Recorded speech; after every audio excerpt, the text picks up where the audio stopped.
নমস্কার প্রিয় বন্ধুরা, আশা করি আপনারা সব ভালো আছেন। তো জানেন, ইন্টারভিউ পর্ব নিয়ে ভিডিও আপলোড হচ্ছে পরপর। তো এর আগের ভিডিওতে আমরা আলোচনা করেছিলাম ইন্টারভিউ কক্ষে প্রবেশ করা পর্যন্ত কী কী পদক্ষেপ গ্রহণ করতে হয়, অর্থাৎ ড্রেস কোড থেকে শুরু করে কোন কোন পর্যায়ে অতিক্রম করে কিন্তু ইন্টারভিউ কক্ষে যাওয়া উচিত এবং সেখানে করণীয় ইন্টারভিউ কক্ষে প্রবেশ করা পর্যন্ত। তো তারপরে দ্বিতীয় ধাপে আজকে আলোচনা করা হবে যে কোন কোন প্রশ্নের আমরা সম্মুখীন হতে পারেন এবং তার উত্তর কী হতে পারে এবং এর জন্য আমাদের কী কী করণীয়। সর্বমোট বলে রাখি, যে কোনো ইন্টারভিউ ক্ষেত্রে আমরা যখন যেদিনই ইন্টারভিউতে আমন্ত্রণ পাবেন, তো সেই দিনে কিন্তু আমরা সেদিনকার নিউজ পেপারটি অর্থাৎ বাংলা পেপারটি দেখে যাবেন।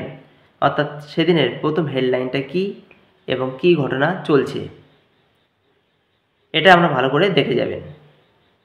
এবং পাশাপাশি বাংলা যে খবরের কাগজটা নিচ্ছেন তার বাংলা তারিখটা দেখে যাবেন, বাংলা মাসটা। কারণ আমরা সবাই ইংরেজিতে অভ্যস্ত। আজকে কত তারিখ আমরা সবসময় বলি ইংরেজি মাসটা বা তারিখটা এবং সালটা, তাই তো? যেমন 1 সেপ্টেম্বর, 2 সেপ্টেম্বর, 3 সেপ্টেম্বর, ঠিক এমনভাবে বলি। কিন্তু কখনো আমরা বলি না জ্যৈষ্ঠ মাসের 3 তারিখ, আষাঢ় মাসের 5 তারিখ, এমন কিন্তু আমরা বলি না। ঠিক আছে?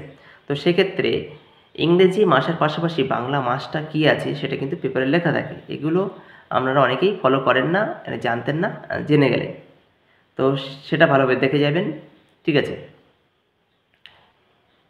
এবং সেই মাসে যদি কোনো ঘটনা ঘটে থাকে, খুব ভাইটাল ঘটনা, যে রাজ্যে বসবাস করছেন সেই রাজ্যে প্লাস দেশে যদি কোনো ভাইটাল ঘটনা ঘটে থাকে, সেই দিনকার খবর কিন্তু ওই পেপারে দেওয়া থাকবে।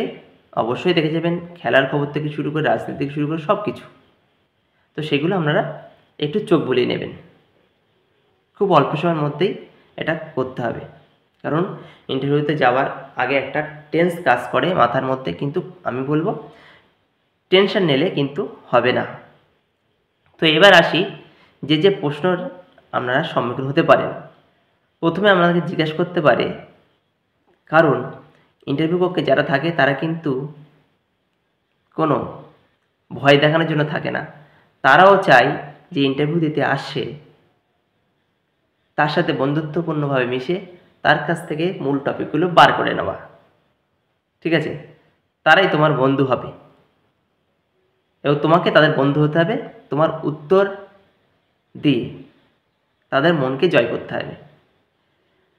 তা সর্বপ্রথম জিজ্ঞেস করতে পারি যে তোমার নাম কি, কী নাম? এবার তুমি তোমার নামটা বললে, কিন্তু নামের পাশাপাশি সঙ্গে সঙ্গে কিন্তু তারা জিজ্ঞেস করতে পারে, এই ইন্টারভিউ কক্ষে যারা থাকে তারা এক্সপার্ট, তারা সর্ববিষয়ে অভিজ্ঞ। এই জন্য তারা কিন্তু ইন্টারভিউতে যায়, ইন্টারভিউ নিতে যায় এবং আমন্ত্রণ পায় বিভিন্ন জায়গায়। তো তোমার নামের পাশাপাশি তুমি যখন নামটা বললে তখন নামের মানেটা কিন্তু জানতে হবে, নামের মিনিং, অর্থাৎ তোমার নামের মানেটা কি, এটা কিন্তু তারা জানতে চাইবে, অনেক ক্ষেত্রে জানতে চেয়েছে। সুতরাং কি নাম আপনার বলার সঙ্গে সঙ্গে তোমার নামের তাৎপর্যটা কি অবশ্যই বাড়ি থেকে দেখে যাবে। তারপরে প্রশ্ন আসে কোথা থেকে এসেছেন, অর্থাৎ আপনি কোন জেলা থেকে এসেছেন সেখানকার আগে বলবেন যে আমি ওই জেলা থেকে এসেছি, তারপরে গ্রামের নামটি বলবেন। সঙ্গে সঙ্গে আপনার গ্রামের নাম, আপনাদের বাঁকুড়া থাকলেন, কোনো একটা গ্রামের বাঁকুড়ার মধ্যে থাকলেন, সেখানে কিন্তু বললে হবে না। আপনি বলবেন বাঁকুড়া জেলার অধীনে এই গ্রামে আমি বাস করি বললেন। এর পাশাপাশি মনে রাখতে হবে আপনি যে জেলায় বাস করুন না কেন সেই জেলার কোনো ঐতিহাসিক স্থান আছে কি না। ঠিক আছে? যদি ঐতিহাসিক স্থান থাকে, কোনো জমিদার বাড়ি থাকে, সেই সম্পর্কে তোমাকে জানতে হবে। প্লাস যে জেলায় বসবাস করছেন তো সেই জেলার ইতিহাস আপনাকে জানতে হবে, কারণ ওই জেলার ইতিহাস সম্পর্কে আপনাকে কিন্তু প্রশ্ন করতে পারে। কোনো এক ঐতিহাসিক থাকতে পারে, কোনো একজন শিল্পী থাকতে পারে, কোনো একজন সাহিত্যিক থাকতে পারে, ঠিক আছে। তো এই বইটা আপনারা কোথায় পাবেন? আপনাদের নিকটবর্তী লাইব্রেরিতে যাবেন, গেলেই কিন্তু সেখানে আমাদের জেলা সম্পর্কে পুরো ইতিহাসের একটা বই পাওয়া যাবে। ঠিক আছে? তো সেই ইতিহাস বইটি আপনারা সংগ্রহ করবেন। যেমন বাঁকুড়া জেলার ইতিহাস, উত্তর চব্বিশ পরগনার ইতিহাস, দক্ষিণ চব্বিশ পরগনার ইতিহাস, বীরভূম জেলার ইতিহাস, মেদিনীপুর জেলার ইতিহাস, প্রত্যেকটা বই পাওয়া যায়। ঠিক আছে? তো সেখানকার সেই যে বইটা যদি তুমি নিতে পারো, তাহলে কিন্তু তোমার গ্রামের নামটার কীভাবে উদ্ভব হলো সেটাও কিন্তু এই বইতে লেখা আছে। এগুলো আমরা জেনে নিন, তাহলে গ্রামটি সম্পর্কে ভালোভাবে আপনারা বিস্তারিত বর্ণনা করতে পারবেন যদি প্রশ্ন করে। এবার তোমার নেক্সট প্রশ্ন করতে হবে, বর্তমানে কি করছেন? তাহলে আমি বলবো, দেখুন, অনেকেই চাকরির জন্য বসেছিলেন এত বছর ধরে, বিভিন্ন কাজকর্মে যুক্ত হয়ে আছেন, হঠাৎ করে আপনাদের পরীক্ষা নিয়েছে, আর বাদ বাকি তো আর অনেকেই পরীক্ষা দিয়ে বসে আছেন। সবাইকে তো ইন্টারভিউতে ডাকবে যারা পাশ করবে, অনেকেই বিভিন্ন কাজে যুক্ত হয়ে আছেন। তাহলে আপনারা যে যে পেশায় আছেন সেই পেশার নামটা কিন্তু সত্যি কথাই বলে দেবেন যে আমি এই পেশায় আছি। যারা লেখাপড়ার লাইনে আছেন লেখাপড়ার লাইনের কথা বলবেন। তাহলে কি হতে পারে, কেউ একজন ধরো বিএ পাশ করলো, কেউ একজন এমএ পাশ করলো, ঠিক আছে?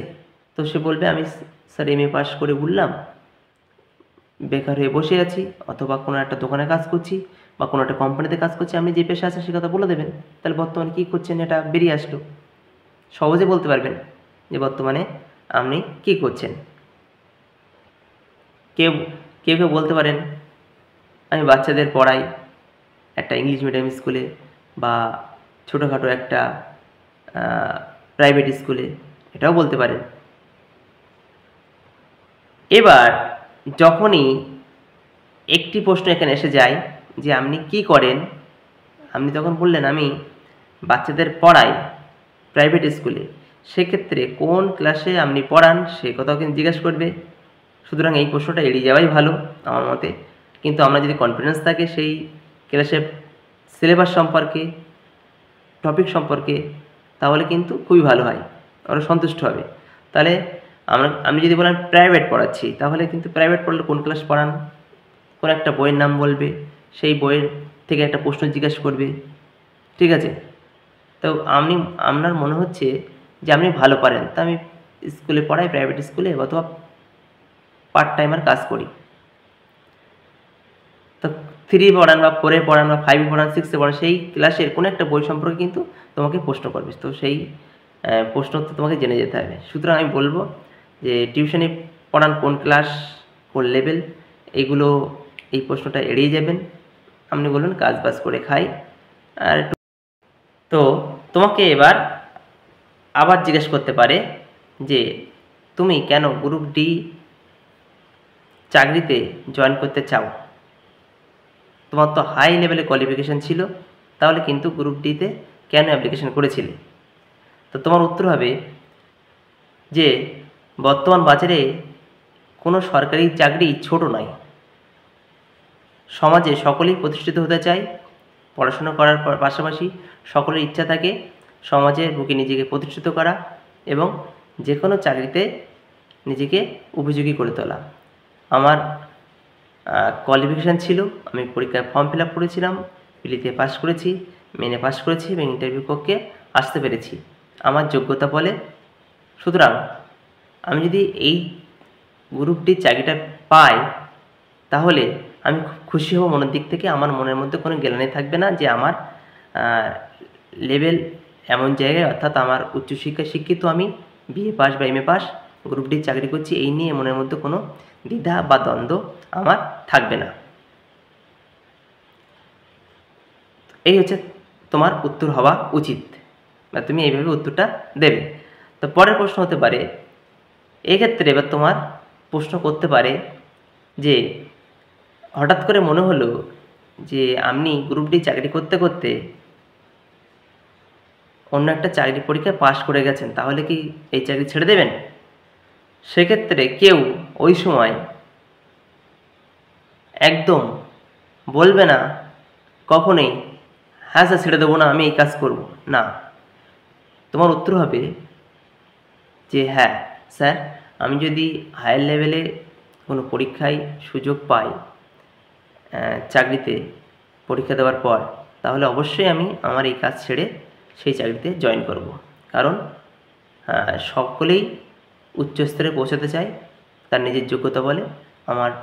আমি যদি সেই যোগ্যতা অর্জন করতে পারি বৃহৎ কোনো পরীক্ষায়, তাহলে সেই পরীক্ষা উত্তীর্ণ হয়ে আমি অবশ্যই সেই চাকরিতে জয়েন করব। তারপরের প্রশ্ন আসতে পারে, ধরুন আপনি গ্রুপ ডির চাকরিটা পেয়ে গেলেন, তো আপনার বাড়ি মনে করেন কলকাতায়, কিন্তু পোস্টিং দেওয়া হলো আপনাকে সুন্দরবনে। আপনি কি সেটা মেনে নিতে পারবেন? তখন তোমার উত্তর হবে হ্যাঁ স্যার, পশ্চিমবঙ্গের মধ্যে যে প্রান্তেই কাজটা হোক না কেন, আমি সেইখানে আমি জয়েন করতে চাই। কারণ আমি যখন ফর্ম ফিল আপ করেছিলাম বা চাকরির জন্য অ্যাপ্লিকেশন করেছিলাম এবং চাকরির পরীক্ষা দিয়েছিলাম, আমি কখনো ঠিক করিনি যে আমার এই জেলায় চাকরি পেতে হবে। আমার চাকরিটা পেলেই আমি সন্তুষ্ট। তো সেই কারণে ফর্ম ফিল আপ করা। তো আমার র্যাঙ্ক অনুযায়ী আমি সুযোগ পাবো কাউন্সেলিংয়ে। তো সেখানে আমি যদি ভালো র্যাঙ্ক করতে পারি, তাহলে আমার আগে সিরিয়াল থাকবে, আমি পছন্দ মতো আমার জায়গা আমি বেছে নিতে পারব। এই হবে তোমার অ্যান্সার। ঠিক আছে? পরের প্রশ্ন করতে পারে কিছু জেনারেল নলেজ সম্পর্কে এবং কারেন্ট অ্যাফেয়ার্স সম্পর্কে। কেমন হতে পারে প্রশ্নগুলি? তুমি যে সালে ইন্টারভিউতে যাচ্ছ, যে মাসে যাচ্ছ, সেই সালে গুরুত্বপূর্ণ ঘটনা দেশে এবং বিদেশে কী ঘটে গেছে সেই সম্পর্কে জানতে হবে। সর্বমোট বলে রাখবো আমি তোমাদেরকে, ভারতবর্ষের খেলা খুব প্রচলিত, খুবই জনপ্রিয়। তো সেই সময় অর্থাৎ সেই বছরে যদি বলো 2024 সালে বা 23 সালে ঘটনা বলি, কারেন্ট ক্রিকেট বিশ্বকাপ কোথায় হয়েছিল, ঠিক আছে, ক্রিকেট টি20 বিশ্বকাপ হয়ে গেছে কিছুদিন আগে, তার চ্যাম্পিয়ন হয়েছে কোন দেশ, ম্যান অফ দ্য ম্যাচ হয়েছে কে, ম্যান অফ দ্য সিরিজ হয়েছে কে, তোমরা সকলেই সব জানো। ঠিক আছে, ভারত জিতেছে টি20 বিশ্বকাপ। তো কারেন্ট অ্যাফেয়ার্স সম্পর্কে তোমার ধারণা রাখতে হবে। ঠিক আছে, ক্যাপ্টেন কে ছিল, কোন দেশকে হারিয়ে দিয়েছে, সাউথ আফ্রিকা হারিয়ে দিয়েছে, ক্যাপ্টেন ছিল Rohit Sharma, man of the match কে হয়েছে, ম্যান অফ দ্য সিরিজ কে হয়েছে। ঠিক আছে, এই উত্তরগুলো তোমাদের কিন্তু জানতে হবে। পাশাপাশি এবছর কিন্তু প্যারিসে অলিম্পিক হয়ে গেছে। তো প্যারিস অলিম্পিক নিয়ে তোমাকে কিন্তু প্রশ্ন করতে পারে। যেমন তোমাকে একটা প্রশ্ন করলো যে এবছর মেয়েদের 10 মিটার রাইফেলে কে ব্রোঞ্জ পেয়েছে এই প্যারিস অলিম্পিকে। তখন তুমি বলবে মনু ভাকের। সে সিঙ্গেলও পেয়েছে, ডবলসও পেয়েছে, দুটো মেডেল পেয়েছে। ভারতবর্ষের ইতিহাসে প্রথম। ঠিক আছে, একই অলিম্পিকে দুটো মেডেল একই ইভেন্টে। মনু ভাকের, হরিয়ানা বাড়ি। এবার পাশাপাশি সাম্প্রতিক ঘটনাবলী সম্পর্কে জানতে পারে। এমনকি বিশেষ করে বর্তমানে যে সমস্ত প্রকল্প রয়েছে, যে সমস্ত প্রকল্প পশ্চিমবঙ্গে চালু রয়েছে, সেই সমস্ত প্রকল্প যেমন mid day meal, Kanyashree, Yuvashree, Aikyashree ইত্যাদি সম্পর্কে কিন্তু প্রশ্ন করতে পারে। এবং এদের কবে উত্থান হয়েছিল, উত্থান মানে চালু হয়েছিল, এই সমস্ত যুবশ্রী, কন্যাশ্রী, লক্ষ্মীর ভাণ্ডার, সেই সালগুলো কিন্তু তোমাদেরকে মনে রাখতে হবে। তো সেই সালগুলো কীভাবে মনে রাখবে আমি ভিডিও করে দিয়েছি, তো সেখানে তোমরা দেখে নেবে অথবা তোমরা বিভিন্ন জায়গাতে কালেক্ট করবে। এইগুলো তোমরা জেনে কিন্তু অবশ্যই যাবে। তো জেনারেল নলেজ জেনে যাবে, কারেন্ট অ্যাফেয়ার্স জেনে যাবে, প্লাস তোমরা যখন ফর্ম ফিল আপ করেছিলে নিশ্চয়ই উচ্চ মাধ্যমিক বা বিএ পাস যোগ্যতায় ফর্ম ফিল আপ করেছিলে, বেশিরভাগ ক্ষেত্রে সেটাই হয়। তো তোমাদের প্রশ্ন ধরতে পারে ক্লাস 4 বা 5 বা 6 লেভেলের, ঠিক আছে। যেহেতু মাদ্রাসা সার্ভিস কমিশনের পরীক্ষা, তাই 8 স্ট্যান্ডার্ড পর্যন্ত তোমাদের কিন্তু বলা রয়েছে নোটিফিকেশানে। তো 8 স্ট্যান্ডার্ডে কিন্তু তোমাদেরকে প্রশ্ন আসবে। ধরো তোমাকে একটা প্রশ্ন জিজ্ঞেস করলো যে বাচ্চাদের সহজ পাঠ বইটি কার লেখা, তখন তুমি বলবে রবীন্দ্রনাথ ঠাকুর। আবার জিজ্ঞেস করতে পারে এই সহজ পাঠের ছবি আঁকা আছে, এই ছবিগুলো কে এঁকেছিলেন, তখন বলবে তোমরা বিখ্যাত চিত্রশিল্পী নন্দলাল বসু।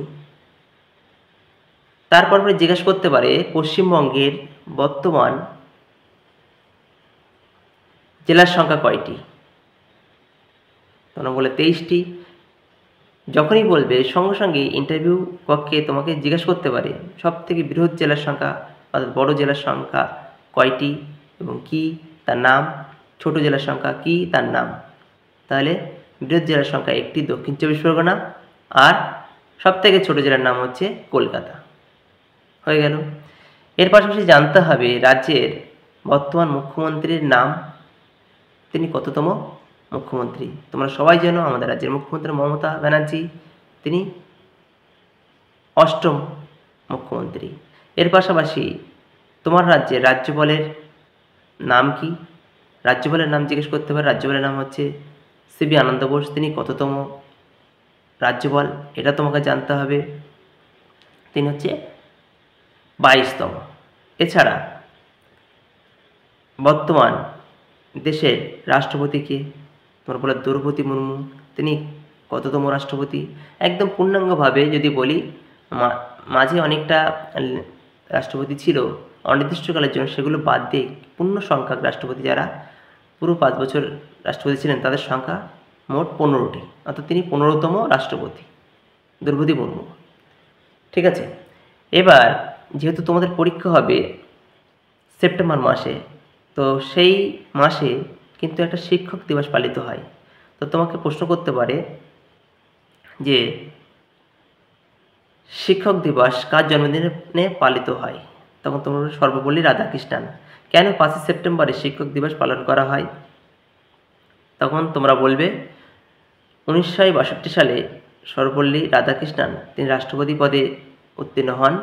সেই সময় তার কিছু ছাত্র শিক্ষাবিদ বন্ধু তার জন্মদিন পালন করতে চেয়েছিলেন, তখন তিনি বলেছিলেন যে আমার জন্মদিন পালন হবে না, আমার যে জন্মদিন পালন করতে হয়, তাহলে দেশের মধ্যে সবথেকে বুদ্ধিমান ব্যক্তিবর্গ হচ্ছেন শিক্ষকরা, তো তাদের সমর্থনে তাদের জন্য এই দিনটি উদযাপন করা হোক, তাদের মঙ্গল কামনায়, তাদের ভালোবাসার জন্য সবাই উদযাপন করুক এই দিনটি। তো সেই কারণে তার জন্মদিনে শিক্ষক দিবস হিসেবে পালন করা হয়। তো এই ধরনের টপিক থেকে আপনাদের কিন্তু প্রশ্ন হবে। তো আজকের ভিডিও এই পর্যন্ত। নেক্সট ভিডিওতে আবার আপনাদের সাথে দেখা হবে পরের পার্ট নিয়ে। তো অবশ্যই কমেন্ট করে জানাবেন ইন্টারভিউ পর্ব কেমন লাগছে এবং আপনাদের কতটা উপকারে আসছে। যারা চ্যানেলটা নতুন অবশ্যই সাবস্ক্রাইব করবেন, বন্ধুদের মধ্যে শেয়ার করবেন। নেক্সট দিন আবার ইন্টারভিউ পর্বর প্রশ্নোত্তর নিয়ে হাজির হব।